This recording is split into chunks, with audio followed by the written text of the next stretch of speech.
Kapag may traslasyon sa piyesta, marami pa rin sumasampa sa andas. Marami pa rin sumasampa sa andas. Ako'y naniniwala, pabawas ng pabawas.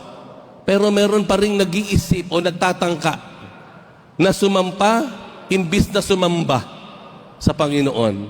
Bakit sumasampa sa andas? Sa prosesyon, sa traslasyon. Yung iba akala nila, pag nakaakyat sila, nakahawak sila doon sa Nazareno o doon sa salamin, napatawad na sila sa kasalanan nila. Tama?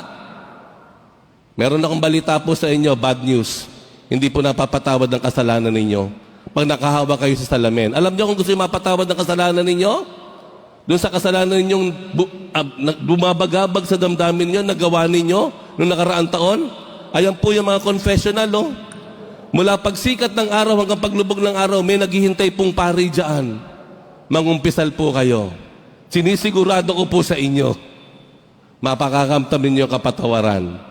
Yung iba naman, ang akala nila, pag nakaakyat, sumampa, tinuntungan ng mukha, ulo ng kanilang mga kasama, at nakaakyat, akala nila kakaroon sila ng kapangyarihan. Di ba, may ganun eh.